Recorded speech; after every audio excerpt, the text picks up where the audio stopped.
আমার প্রিয় ছাত্রছাত্রীরা, আশা করি তোমরা সবাই ভালো আছো। প্রতিদিনের পড়াশোনা নিয়ে আবার হাজির হয়েছি। আজ আমরা ষষ্ঠ শ্রেণীর গণিত আর পরিবেশ থেকে বেশ কিছু পড়া নেব। দেখো, এর আগে যা যা পড়ানো হয়েছে সমস্ত কিছু লিঙ্ক ডিসক্রিপশানে কিংবা প্লেলিস্টে আছে। তোমার দরকার থাকলে তোমরা দেখতে পারো। আশা করি তোমাদের অনেক কাজে আসবে। আর আজকে ভিডিওটা ভালো লাগলে লাইক কমেন্ট শেয়ার করো। চ্যানেলে যদি নতুন থাকো চ্যানেলটা সাবস্ক্রাইব করে পাশে থাকা বেল আইকনটা বাজিয়ে দেবে, যাতে আমার তৈরি পরবর্তী ভিডিওগুলো সবার আগে তোমার কাছে পৌঁছায়। চলো আজকে পড়া শুরু করি। দেখো, আজ আমরা পড়বো কোষে দেখি 8। ঠিক আছে, প্রথম অঙ্ক দেখে নি কি আছে। আজ আমি দাদার সাথে মাছের বাজারে গেছি। দাদা 877.50 টাকা দিয়ে মাছ কিনলো। 1 কিগ্রা মাছের দাম 175.50 টাকা হলে দাদা কত কেজি মাছ কিনেছে হিসেব করি। দেখো কিভাবে অঙ্কটা হবে, তোমার সামনে হাজির করে দিলাম। 1 কেজি মাছের দাম 175.50 টাকা হলে 877.50 টাকায় পাওয়া যাবে 877.50 ভাজিত 175.50 কেজি। তার মানে ভাগ করতে হবে। 1 কেজি দাম জানা আছে, কত টাকা খরচা বলা আছে, কত কেজি কিনেছি জানতে গেলে ভাগ করতে হবে। আমরা কি জানি, প্রথমে দশমিকটাকে সামান্য ভগ্নাংশে পরিণত করতে হবে। কিভাবে করব এটা আগেই শিখেছি, আরও একবার বলে দিচ্ছি। দশমিকের পরে দুটো ঘর আছে, লাখের পরে দুটো শূন্য বসবে। এখানেও তাই, সেটাই হয়েছে। তারপরে ভাগ, ভাগ তো করা যায় না, ভাগের উল্টো হচ্ছে গুণ। ভাগ চিহ্নটা এখানে গুণ চিহ্ন করলাম, আর এই 100টা হরে ছিল লবে চলে আসবে, আর উপরের সংখ্যাটা নিচে আসবে। তারপরে দেখো কাটাকুটি হয়ে যাবে, সরাসরি উত্তর আসবে 100 কেটে গেল, আর এটা কেটে দিয়ে ভাগ করলে হবে 5। তাহলে 5 কেজি মাছ দাদা কিনেছিল। একটা অঙ্ক এরকমভাবে আমরা বুঝলাম। আমরা পরের অঙ্কে চলে আসবো, দেখবো সেখানে কি আছে। আগে অঙ্কটা পড়বো, বুঝবো, তারপরে অঙ্ক করার চেষ্টা করব। 19 খাতুনের বাড়িতে 30.6 মিটার কাপড় আছে। ওই কাপড় দিয়ে ফ্রক তৈরি করবেন। প্রতিটি ফ্রকের জন্য 1.7 মিটার কাপড় লাগে। তবে 19 খাতুন কতগুলি ফ্রক তৈরি করবেন হিসেব করি। দেখো, এটাও কিন্তু আমাদের ভাগ করতে হবে। আগের অঙ্কটার মতোই, একটা ফ্রকের জন্য কটা কাপড় লাগে, কত মিটার কাপড় লাগছে সেটা বলে দিয়েছে। 1.7 মিটার কাপড় লাগছে। তাহলে 30.6 মিটার কাপড়ে কটা ফ্রক বানানো যাবে? 30.6 ভাজিত 1.7। 10 মিটার তুললাম, 10 মিটার পরে এক ঘর ছিল বলে একের পরে একটা শূন্য, এখানেও তাই। তারপরে ভাগ চিহ্নটা উল্টে গুণ চিহ্ন হয়ে যাবে, ঠিক আগের অঙ্কটার মতোই।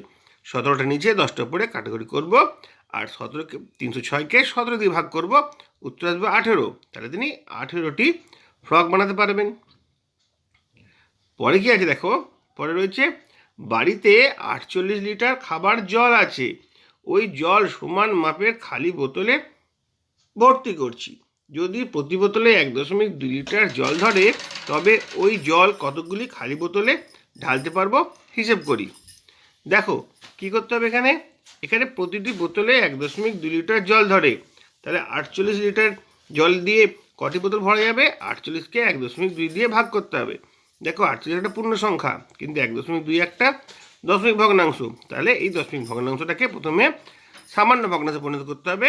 দশমিকের পর একটা ঘর ছিল, একের পরে একটা শূন্য বসানো হলো, দিয়ে ভাগ চিহ্নটা উল্টে গুণ চিহ্ন করবো। 10টার পরে 12টা নিচে থাকবে। তাহলে 12 4 48, 4 10 40। তাহলে তিনি 40টি বোতল ভর্তি করতে পারবেন। আমাদের বাড়ি থেকে স্কুলের দূরত্ব, এখানে নিজে একমাত্র একটা সংখ্যা বসাতে বলেছে। ধরে নিলাম 3.4 কিলোমিটার। তাহলে ঘন্টায় 10.2 কিলোমিটার বেগে সাইকেল চালিয়ে কত সময় পৌঁছতে পারবে? দেখো, ধরি বাড়ি থেকে স্কুলের দূরত্ব 3.4, আর সাইকেলের গতিবেগ হচ্ছে 10.2 কিমি প্রতি ঘন্টা। তাহলে 1 কিমি যেতে সময় লাগে 1/10.2, আর 3.4 কিলোমিটার যে সময় লাগে 3.4কে 10.2 দিয়ে ভাগ করতে হবে। ঠিক আছে, এভাবে আমরা ভাগটা করব। দেখো 3.4 আর 10.2, দশমিকগুলো উঠে গেল, 34 আর 2 কাটাকুটি করব আমরা, উত্তরটা সেরকমভাবে পাবো। এখানে ঘন্টাটাকে মিনিটে পরিণত করা হয়েছে, মানে 60 দিয়ে গুণ করা হয়েছে। 34 আর 10 কী করে এলো? 10 মিনিট টিকে 10 এলো, আর এটা 102 এলো তলায়, আর 10 মিনিট ছিল বলে 10 মিনিটের উপরে উঠলো, দিয়ে আমরা কাটাকুটি করলাম, উত্তর চলে এলো 20 মিনিট। তাহলে আমাদের সময় লাগবে 20 মিনিট। দেখে নাও তোমরা কীভাবে হয়েছে। 10 10 কাটছি, 34 কেটে কাটছি 3, 3কে কাটছি 60 দিয়ে 20 হচ্ছে, 20 হচ্ছে অ্যান্সার। ঠিক আছে, অন্যরকমভাবেও তোমরা করতে পারো, তোমাদের দেখিয়ে দেওয়া হলো। এরপরে কি আছে দেখি। এরপরে রয়েছে 6 অঙ্কটা। একই রকম 4টি বিস্কুটের প্যাকেটের ওজন 12.6 গ্রাম। একটি প্যাকেটের ওজন কত হবে? সরাসরি ভাগ করে দেবো। 12.4কে 4 দিয়ে ভাগ করব। 4 দিয়ে ভাগ মানে 1/4 দিয়ে গুণ, 10 আসলো, কাটাকুটি করলাম, এসে গেল 315 গ্রাম। ঠিক আছে,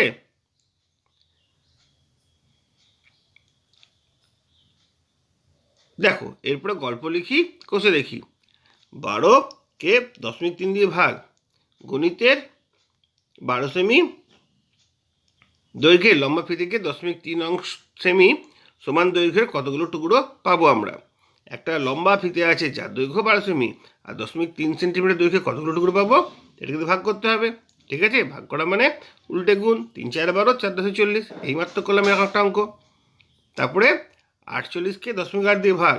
একটি জামা বানাতে 0.8 মিটার কাপড় লাগে, তাহলে 48 মিটার কাপড় দিয়ে কতগুলো জামা বানানো যাবে? দেখো এটা সরাসরি এটা ভাগ করে দেওয়া হচ্ছে। 48কে 0.8 দিয়ে ভাগ মানে 10-এর 8 দিয়ে গুণ, 8 6 48, 6 60 হয়ে গেল। তারপরে দেখো একটি বাঁশের টুকরোর দৈর্ঘ্য 52.2 মিটার। এই বাঁশ থেকে 5.8 মিটারের দৈর্ঘ্যের কতগুলো টুকরো কাটা যাবে? দেখো কীভাবে ভাগ হচ্ছে। 52.2 সেটাকে দশমিক তুলছি, তাহলে 10 আসছে। আর 5.8 এটাকে হচ্ছে 58/10, উল্টে যাচ্ছে, গুণ হচ্ছে, 10টা পরে 58 নিচে, কাটাকুটি করবো 9, তাহলে 9 মিটার দৈর্ঘ্যের 9টি টুকরো কাটা যাবে। 5.8 মিটার দৈর্ঘ্যে 9টি টুকরো কাটা যাবে। তারপর কি আছে দেখো, 17.5কে আমরা 5 দিয়ে ভাগ করব। একটি ফিতের দৈর্ঘ্য 17.5 মিটার হলে 5টিকে সমানভাবে ভাগ করা হলে প্রতি ভাগের দৈর্ঘ্য কত হবে? প্রতি ভাগের দৈর্ঘ্য হবে, চলো আমরা দেখে নিচ্ছি।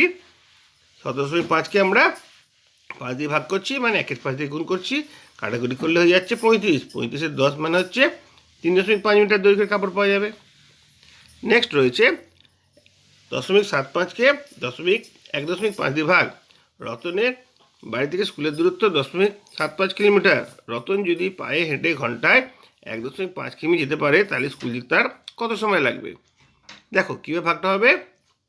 0.75 ভাজিত 1.5। 0.75 মানে হচ্ছে 75/100। 0.5 দুটো ঘর ছিল বলে এখানে 100 হয়েছে।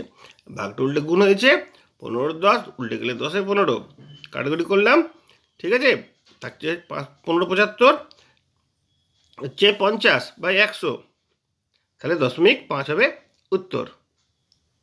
তাহলে রতনের স্কুল থেকে বাড়িতে 0.5 ঘন্টা সময় লাগে। এটাকে আমরা মিনিটেও পরিণত করে দিতে পারি। দেখো এতটা পর্যন্ত অঙ্ক পড়ানো হলো।